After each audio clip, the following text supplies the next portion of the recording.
노인 주거 문제 해결을 위한 새로운 방안. 만 65세 이상 노인 인구 비율이 20%를 넘는 초고령 사회에 대한민국이 들어서면서 어르신들이 살 곳을 찾지 못하는 주거 공백 문제가 심각해질 수 있다는 우려가 나와요. 통계청 장래인구 추계에 따르면 노인 인구는 2020년 815만 명에서 2025년 1051만 명으로 늘어났고 2040년에는 1715만 명까지 급증할 것으로 보여요. 노인 인구는 빠르게 늘고 있지만 이들이 들어갈 만한 주거시설은 매우 부족한 실정이에요. 13일 국민연금공단의 연구 용역을 의뢰받아 한국주거학회가 수행한 노인복지주택 사업 타당성 검토 연구 보고서에 따르면 현재 국내 노인 주거 정책은 저소득층과 고소득층으로 양극화돼 있어요. 국토교통부는 저소득층을 위한 임대주택 공급에 집중하고 보건복지부는 민간이 주도하는 고비용 실버타운 중심으로 제도를 운영해요. 주거 공급 구조가 두 갈래로 나뉘어요. 본이 주거와 복지 서비스를 결합한 통합 모델이 나오지 못했어요. 결국 전체 노인 가구의 상당수를 차지하는 중산층 어르신들이 들어갈 수 있는 적정 가격대의 노인복지주택이 시장에서 외면받는 공백이 생겼어요. 일부 민간 실버타운은 높은 초기 비용과 운영 전문성 부족으로 사업을 철수해 입주자가 피해를 보는 부작용도 생겼어요.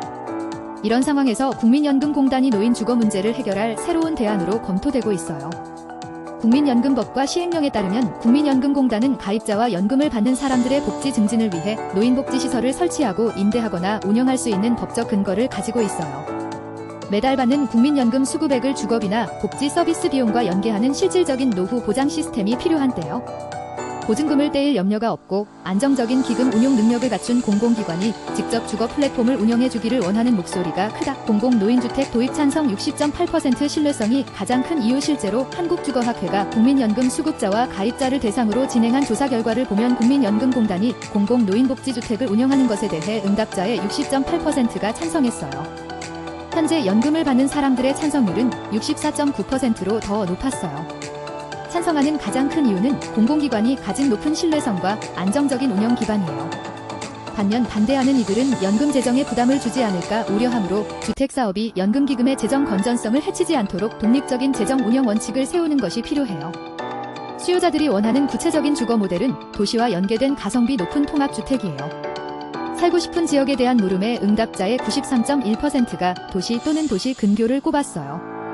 병원이 가깝고 대중교통 이용이 편리한 곳을 고령층 자립생활의 핵심 안전망으로 인식하기 때문이에요.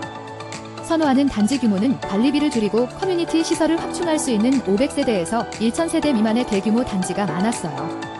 내부 주거 공간은 청소와 관리 부담을 줄이기 위해 20평형대 이하의 실속 있는 크기를 원했으며 집안 내부에는 미끄럼 방지 바닥재, 욕실 손잡이, 문턱 제거 등 안전사고를 예방할 수 있는 고령 친화 설비가 필수로 요구됐어요.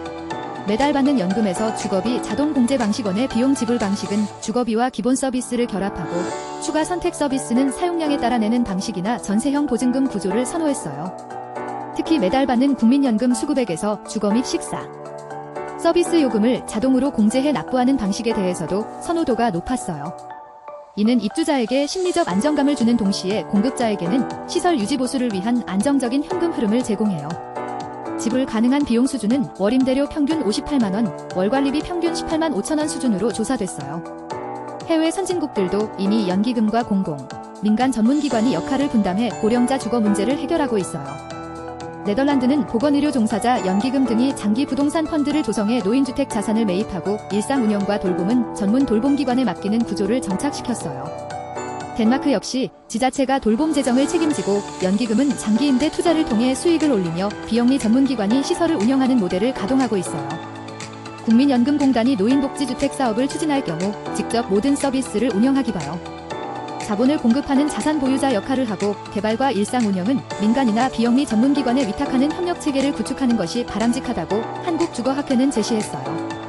아울러 집을 소유하고 있다는 이유로 입주 자격에서 제외되지 않도록 중산층 수급자까지 포괄할 수 있는 유연한 기준을 만들어야 한다고 한국주거학회는 지적했어요. 주거와 의료, 요양시설이 연결되는 생애 지속 돌봄 시스템을 제도화한다면 공공노인복지주택은 초고령 사회의 주거 사각지대를 메우는 핵심 인프라가 될 수 있다고 강조했어요.